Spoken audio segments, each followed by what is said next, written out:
When I was pregnant, my cruel mother-in-law slapped me so hard that I felt dizzy and hit the wall.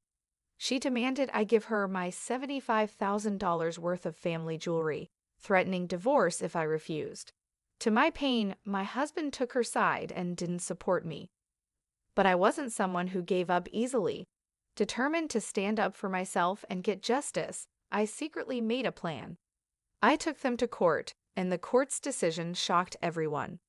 My name is Mia, and at 33 years old, I had built a life I was proud of. As a financial consultant in Austin, I had worked tirelessly to achieve success and save up for my dream home.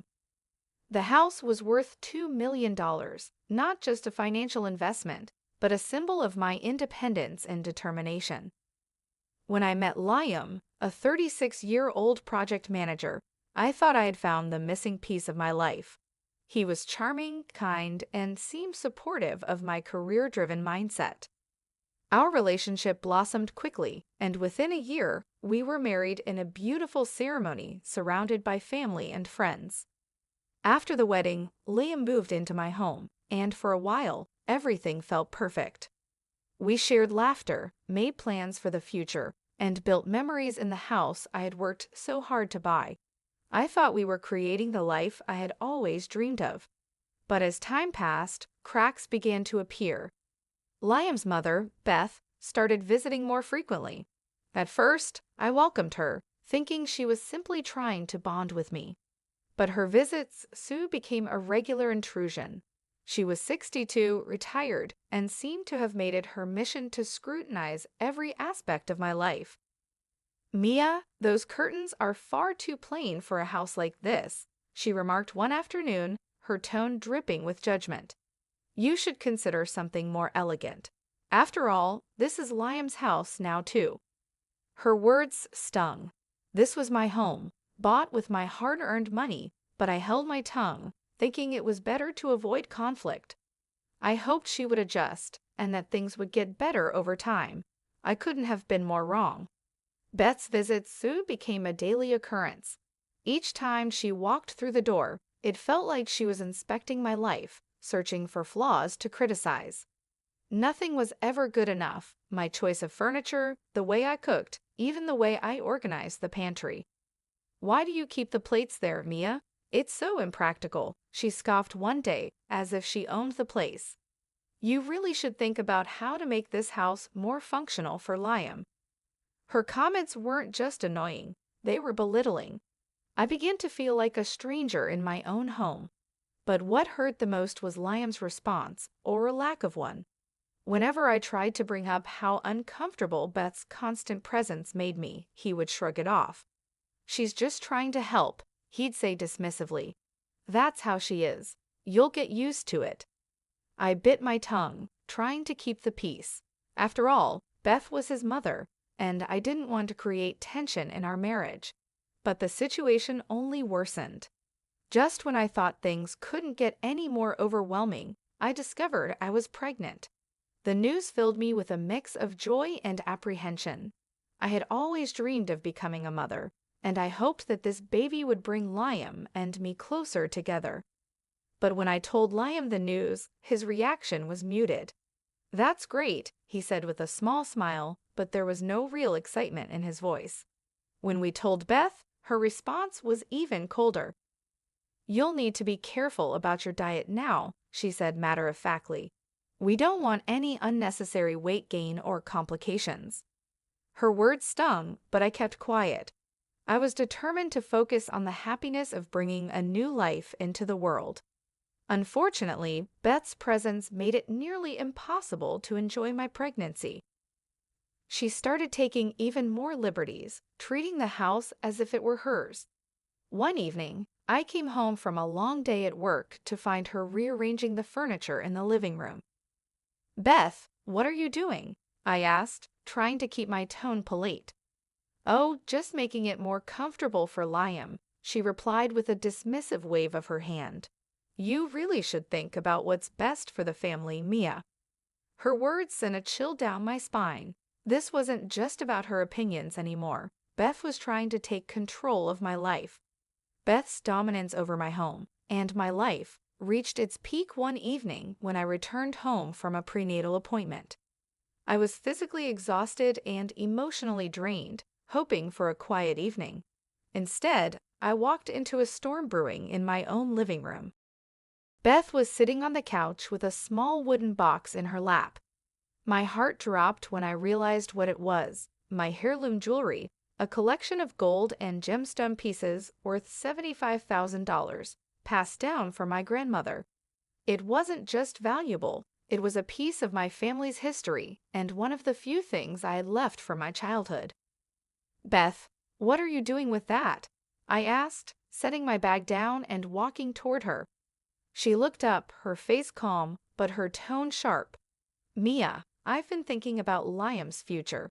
His business has been struggling, and selling this jewelry could give him the boost he needs to turn things around. It's the least you can do for your husband." The audacity of her words stunned me. "This jewelry isn't just valuable, it's sentimental," I said firmly. "It belonged to my grandmother. I'm not selling it."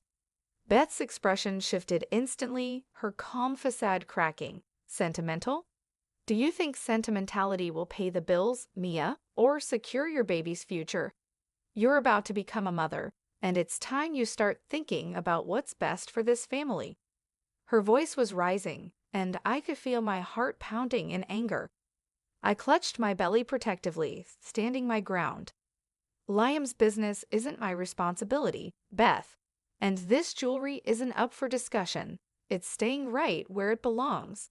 Her eyes narrowed, her tone turning venomous. "You selfish girl. After everything Liam has done for you, you can't even make this one small sacrifice. What kind of wife are you?" "I'm the kind of wife who refuses to be manipulated," I shot back, my voice trembling but resolute. And that's when it happened. Beth shot up from the couch and slapped me across the face. The force of it sent me staggering back into the wall. Pain radiated through my cheek, and I gasped, instinctively wrapping my arms around my belly as fear coursed through me. My vision blurred for a moment as I steadied myself, my heart racing. "You don't deserve this jewelry, or this house," Beth snarled, her voice shaking with rage. "This is Liam's home now, and you're just lucky we let you live here." I turned my gaze to Liam, who had been standing silently in the doorway the entire time. His expression was blank, and he made no move to stop his mother or defend me. My voice cracked as I addressed him. "Liam, how can you stand there and let this happen? I'm your wife. I'm pregnant with your child." He looked away, his voice low and indifferent. "Mom's just trying to help Mia. You're the one making things difficult." Those words shattered the last shred of hope I had in him. I realized, in that moment, that I was truly alone in this house. Neither Liam nor Beth cared about me. They only cared about what I could give them. With tears streaming down my face, I pushed myself off the wall and walked away, retreating to the bedroom. I locked the door behind me, sank to the floor, and cradled my belly. My heart was breaking, but deep inside, a fire was igniting. They thought they could control me, but they had underestimated me. The next morning, I packed a small bag with the essentials and walked out of the house I had once called my sanctuary. Beth and Liam didn't try to stop me. If anything, they seemed indifferent, as if they thought I would come crawling back. But I wasn't walking away in defeat. I was leaving to fight for myself and my unborn child. I drove straight to my parents' home on the outskirts of San Antonio, the city where I had grown up. As I pulled into their driveway, a wave of relief washed over me. This house, filled with childhood memories and the warmth of unconditional love, felt like the safest place in the world. My mother, a retired nurse, opened the door and immediately noticed the swelling on my cheek. "Mia, what happened?" she exclaimed, pulling me into a protective hug. I couldn't hold back the tears any longer. As we sat down in the living room, I told her and my father, a former firefighter, everything: Beth's constant belittling, Liam's indifference, and finally, the slap that had pushed me to leave. My father's face darkened as I spoke, his fists clenching. "She put her hands on you while you're pregnant? That's not just wrong, that's criminal, he said firmly. My mother, always the calm voice of reason, took my hand in hers. You've done the right thing by leaving Mia. You need to protect yourself and the baby. What do you want to do next? I wiped my tears, my voice trembling but determined. I want my house back. I want to make sure they can never hurt me or my child again. My father nodded. Then we fight. You're not alone in this, Mia. We're with you every step of the way. That night, I reached out to my closest friend from college, Ava, who had become a successful family lawyer. She answered on the first ring. Mia, it's so good to hear from you. What's going on? As I explained everything, Ava's tone shifted from friendly to serious. Mia, I'm so sorry you've been going through this, but you're doing the right thing by standing up for yourself. We'll fight this. The first step is filing for divorce and establishing your legal rights.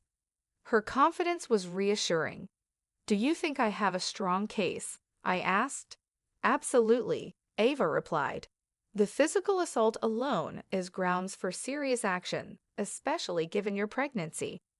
We'll also document the emotional abuse and their attempts to control your finances. They don't have a leg to stand on. Over the next few days, Ava and I worked tirelessly to build my case. I started documenting everything, the texts from Beth, the voicemails, and most importantly, the night she slapped me. My parents also wrote statements about my condition when I arrived at their house, providing additional evidence. It wasn't easy. Reliving those moments of pain and betrayal felt like reopening old wounds. But I reminded myself why I was doing this, for my safety, for my baby's future, and for my right to live without fear. One evening, as I sat at the dining table reviewing documents with Ava, my father came over and placed a steady hand on my shoulder. You're stronger than you think, Mia. Don't let them take away what you've built. His words filled me with resolve. I wasn't just fighting to win a court battle, I was fighting to take back my life. The next morning, I accompanied Ava to her office to officially file for divorce. My hands trembled slightly as I signed the paperwork, but the fear I felt was overshadowed by a sense of determination. This wasn't just about ending my marriage. It was about reclaiming my life and ensuring the safety of my unborn child. Ava was methodical as she outlined the legal process. We're going to file for full ownership of the house, full custody of your child, and a restraining order against Beth. Given the evidence of abuse, I'm confident we have a strong case. I nodded, grateful for her guidance. Thank you, Ava. I want to make sure they can't manipulate me or my child ever again. Over the next few weeks, Ava and I worked tirelessly to gather evidence.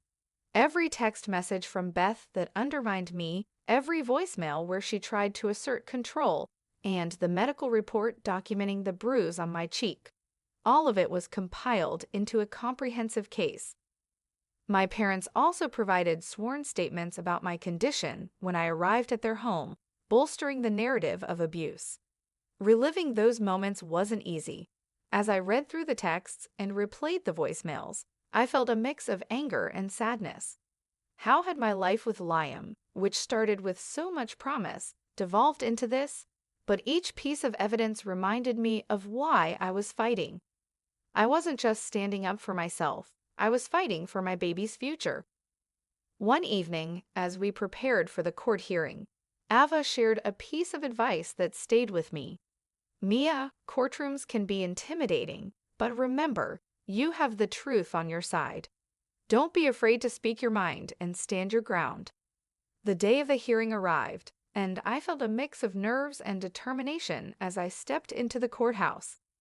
My parents walked in with me, their presence a steady source of support. Ava met us inside, her confidence reassuring. As we entered the courtroom, my heart skipped a beat when I saw Liam and Beth seated across the room. Liam looked tense, his jaw clenched, while Beth's expression was cold and calculating. I took a deep breath, reminding myself that I wasn't the same person they had tried to manipulate. I was stronger now. The judge, a composed woman in her 50s, entered the courtroom and called the case to order. Ava rose to deliver our opening argument, her voice clear and commanding. Your Honor, my client Mia has endured months of emotional and physical abuse at the hands of her husband, Liam, and his mother, Beth. This abuse escalated to physical violence while she was pregnant, endangering both her and her unborn child. We are requesting full ownership of her home, full custody of her child, and legal consequences for the defendant's actions. Eva presented our evidence meticulously, walking the judge through the texts, voicemails, and the medical report. She highlighted Beth's pattern of controlling behavior and Liam's failure to protect me, framing it as a clear case of abuse and neglect. Liam's lawyer stood to respond, attempting to downplay the allegations. Your Honor, this is a case of miscommunication and family tension. Beth's actions were misinterpreted, and there is no substantial proof of malicious intent. As he spoke, I clenched my fists under the table, anger bubbling at the audacity of his words. But I kept my focus, knowing Ava would counter every argument with facts. When it was my turn to testify, I took a deep breath and walked to the stand. I glanced at my parents, who nodded encouragingly, and then began to speak. Your Honor, this isn't just about a family disagreement. It's about control. From the moment Beth moved into my home, she systematically tried to undermine me. When I refused to sell my family's heirloom jewelry, she physically assaulted me, causing me to hit the wall. Liam stood by and did nothing. I feared for my safety and the safety of my unborn child, and that's why I left. My voice trembled slightly as I recounted the night Beth slapped me, but I held my ground. I spoke about the emotional toll of their manipulation and how it left me feeling isolated in my own home. As I finished, the courtroom fell silent, the weight of my words hanging in the air. The courtroom remained silent after my testimony, the weight of my words sinking into the room. I glanced at the judge, who was scribbling notes with a furrowed brow. Liam sat stiffly in his chair, avoiding my gaze, while Beth's face twisted in a mixture of defiance and contempt. Eva rose again, her voice steady as she addressed the court. Your Honor, the evidence and testimony provided by my client show a clear pattern of emotional abuse, manipulation, and physical violence. This is not just a marital disagreement, it is a deliberate attempt to strip Mia of her autonomy and place her and her unborn child in harm's way. We urge the court to grant her full ownership of her home, full custody of her child, and protective measures against further interference. The judge nodded slightly, acknowledging Ava's statement before motioning for Liam's lawyer to respond. He stood, adjusting his tie before speaking. Your Honor, while we sympathize with Mia's position, we must emphasize that family tensions are often mischaracterized. Beth's intentions were never malicious, and the alleged physical altercation has been exaggerated. Additionally, Liam has consistently supported Mia, contrary to her claims. I couldn't help but scoff silently at his words. Supported me? Liam hadn't lifted a finger to stop his mother from invading my life, let alone defend me when she assaulted me. Ava stood again, ready to counter. Your Honor, we have a medical report confirming the injuries Mia sustained the night Beth assaulted her. Additionally, the text messages and voicemails presented in evidence show a pattern of intimidation and control. These are not the actions of a family simply experiencing tension, they are calculated acts of abuse. The judge looked up, her expression stern. I've reviewed the evidence and heard the testimonies. The actions described here go far beyond typical family disagreements. Beth's behavior, especially the physical assault, is particularly troubling. Let us proceed to closing statements. Ava delivered a powerful closing statement, emphasizing the danger Beth posed to both me and my unborn child. Your Honor, this case is about protecting the rights and safety of my client, Mia, and ensuring that she can raise her child in a secure and supportive environment. We ask the court to take firm action to prevent further harm. Liam's lawyer gave a less compelling statement, reiterating his claim that the situation had been misinterpreted. It was clear to me, and, I hoped, to the judge, that they were grasping at straws. After a brief recess, the judge returned to the bench. The room was silent as she began to speak. After reviewing the evidence and hearing the testimonies, it is clear to this court that Mia has been subjected to a pattern of emotional abuse and manipulation by Beth, with Liam's complicity. Furthermore, the physical assault described and corroborated by medical evidence is unacceptable and endangers not only Mia, but her unborn child. My breath caught as the judge continued. Therefore, I am granting Mia full ownership of the home. Liam will have no claim to the property. Additionally, Mia will have full custody of the child, and Beth is ordered to stay away from Mia under a restraining order. Liam and Beth will face financial penalties for their actions, including compensation for Mia's legal expenses. The words felt like a weight lifting off my shoulders.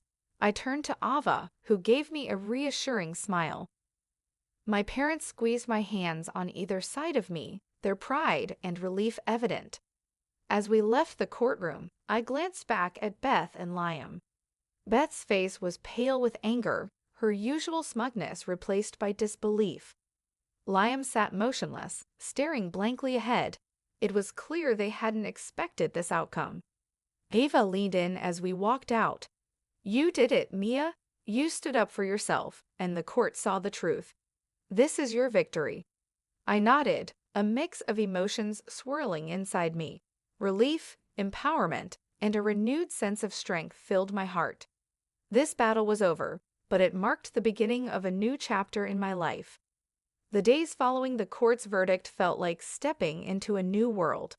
For the first time in months, I didn't feel the weight of Beth and Liam's control looming over me. I returned to my home, a house that was now truly mine, and began the process of reclaiming my space in my life. The first thing I did was rearrange the living room, erasing the remnants of Beth's unwanted influence. The furniture she had insisted on moving stayed where I wanted it.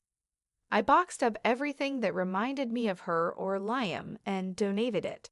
It was cathartic, as though I was purging the negativity from my life. I spent the following weeks preparing for the arrival of my baby. I turned one of the upstairs bedrooms into a nursery, painting the walls a soft, sunny yellow and filling it with books, toys, and baby supplies. As I worked, I couldn't help but smile, imagining the life my child and I would build together, one filled with love, safety, and freedom. My parents visited frequently, bringing home-cooked meals and helping me set up the nursery. Their unwavering support reminded me that I was never truly alone. My father, in particular, took great pride in assembling the crib, joking that he was preparing his grandchild for years of safe naps. Ava remained a steady presence in my life, not just as my lawyer, but as a close friend. One evening, as we sat in the newly decorated living room sipping tea, she said, "Mia, you've come so far. I'm proud of you. You didn't just win a court case, you took your life back." Her words stayed with me, filling me with a sense of pride and accomplishment. I had faced one of the darkest periods of my life and emerged stronger. One quiet evening, as I sat in the nursery rocking chair, I placed a hand on my growing belly. "We did it," I whispered to my baby. "We're safe now, and I promise you, we'll build a life filled with love and kindness. You'll never have to grow up in fear or control." The house was peaceful, the kind of peace I hadn't felt in months. It was a fresh start, not just for me, but for the family I was about to create. I realized that Liam and Beth's betrayal hadn't broken me. It had taught me my own strength, resilience, and the importance of standing up for what I deserved. As the weeks turned into months, I prepared for single motherhood with a sense of excitement and determination. My home became a safe haven filled with warmth and hope for the future. I enrolled in prenatal classes, reconnected with old friends, and focused on rebuilding my career. Every time I walked through the front door of my house, I felt a renewed sense of pride. This was my home, and it symbolized everything I had fought for: my independence, my freedom, and my right to live without fear. Months passed, and as the seasons changed, so did my life. On a crisp spring morning, I welcomed my baby, a beautiful, healthy boy I named Ethan. Holding him in my arms for the first time, I felt a surge of love so profound it brought tears to my eyes. This tiny human was my entire world, and I promised to give him a life filled with love, safety, and respect. My parents were overjoyed, quickly stepping into their roles as doting grandparents. My father, ever the protector, joked about teaching Ethan how to be strong and stand up for himself. My mother spoiled him with handmade blankets and tiny knitted hats, her warmth a constant presence in our lives. With Ethan in my arms, I began to rediscover the simple joys of life.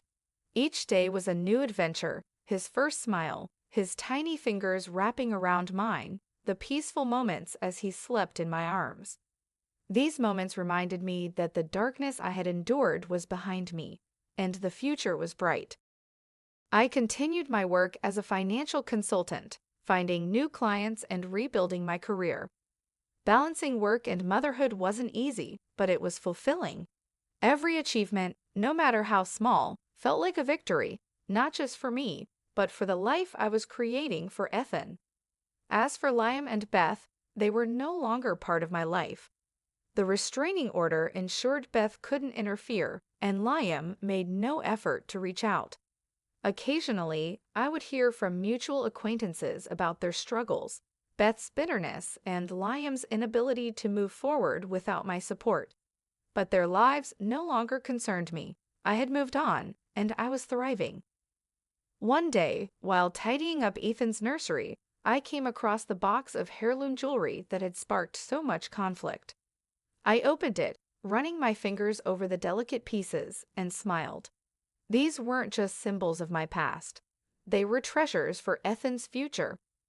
One day, I would tell him the story of how I fought to protect them, and more importantly, how I fought to protect us. As I sat in the rocking chair, cradling Ethan, I whispered to him, "You'll grow up knowing that no matter how tough life gets, you can always stand up for yourself. We'll build a life together filled with love, respect, and strength." In that moment, I realized that my journey wasn't just about reclaiming what was mine.